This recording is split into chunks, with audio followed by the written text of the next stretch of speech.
So this video is titled The History of Zoning in Austin. And why is that important? It's important because Austin is growing at a rapid pace, and the zoning laws that we have right now do not allow for density in Austin. And what that means is you have people that live far out of Austin that have to drive into Austin because they can't afford to live here. So as this city continues to grow, we have a major problem with affordability.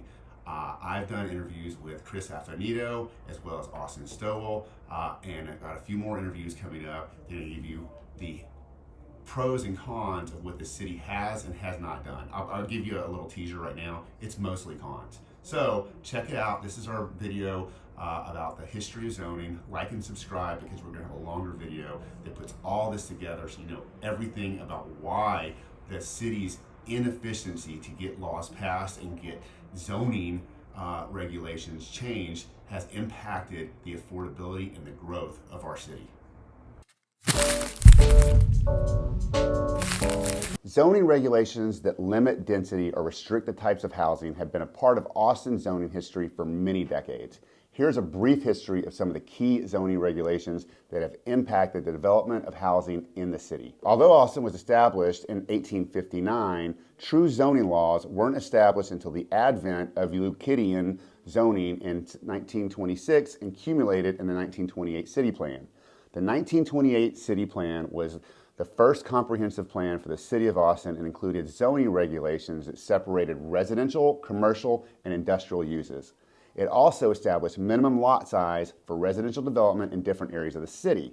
However, critics of the Euclidean zoning argue that it led to a number of negative outcomes, including the exclusion of certain types of development, such as affordable housing, and the perpetuation of segregation and inequality in cities. The 1931 zoning ordinance established more detailed zoning ordinances and included restrictions on building heights, setbacks, and lot coverage. It also established different density and use requirements. The 1932 zoning ordinance introduced a number of new zoning districts, including commercial, apartment, and industrial districts, in addition to the existing residential districts. The ordinance also established new regulations related to building height, setbacks, lot coverage, and other design standards, as well as new procedures for obtaining variances and special permits. In 1953, there was a new zoning ordinance. The 1953 zoning ordinance included more detailed regulations on lot sizes, setbacks, and building heights, and established new zoning categories with different density and use requirements. Single-family residential zones, minimum lot sizes were established for single-family residential zones with larger lots required in more affluent areas of the city.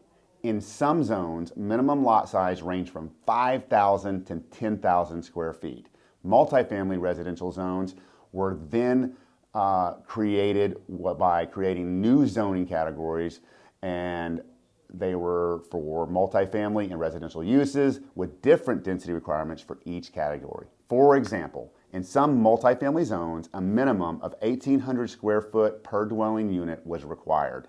Minimum 1,800. You realize that's a big property. In 1984, we had another zoning ordinance, and this zoning ordinance was a major overhaul of the city's zoning regulations and established new categories for single-family and multifamily residential uses. It also included regulations on lot sizes, setbacks, and building heights. The new ordinance reduced minimum lot sizes in many residential zones. For example, in some single-family residential zones, the minimum lot size was reduced from 10,000 square feet to 7,000 square feet. Introduction of residential density bonus programs. The new ordinance included residential density bonus program, which allowed developers to build more units than the base zoning allowed if they met certain affordability and design requirements. So you can see we've made movement from the 30s to the 80s.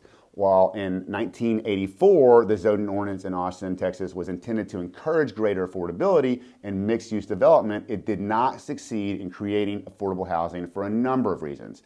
Number one, lack of enforcement.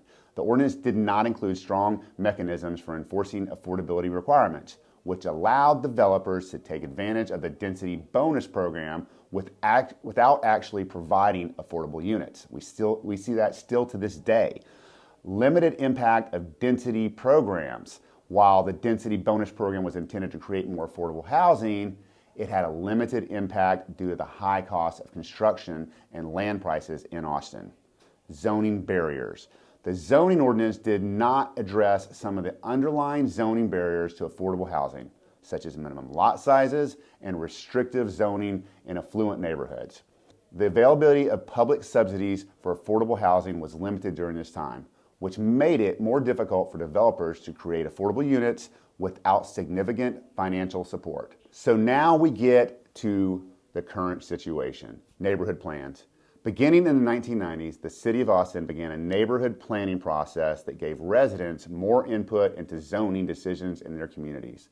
Some of these neighborhood plans have included restrictions on density and the types of housing that can be built, which can limit the development of affordable housing. Neighborhood planning in Austin, Texas began in the early 1990s and was intended to provide a more localized approach to planning and zoning. The process allows residents to create a neighborhood plan that establishes specific zoning and development regulations for the area.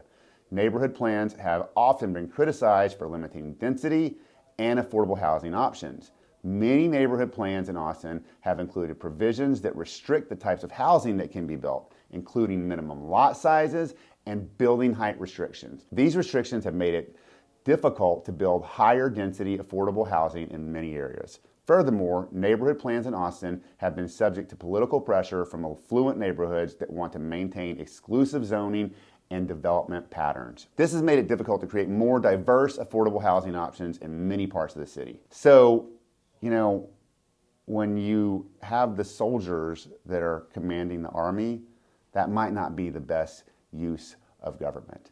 And so giving that much insight into the planning of a city based on affluent neighborhoods where people don't want density because they don't want to impact the culture of the neighborhood. Well, look, that's not going to work. And so we've seen that happen, and it's been one of the biggest problems we've had. So the current zoning regulations. Today, Austin zoning regulations include a mix of different categories for residential, commercial, and industrial uses. The regulations include restrictions on lot sizes, setbacks, building heights, and density in different zones. Overall, zoning regulations that limit density or restrict the types of housing have been a part of Austin's zoning history for many decades. While these regulations can help to manage growth and the development in the city, they can also create challenges for the creation of affordable housing options. Efforts are being made to address these challenges, such as through the incorporation of affordable housing goals into neighborhood plans and the creation of incentives for the development of affordable housing. We've now covered the history of zoning from the 1920s through the 1990s. The next video we're going to cover is going to go into the 2000s and talk about the things that have happened, the failures, the setbacks, the attempts. So stay tuned, watch that video.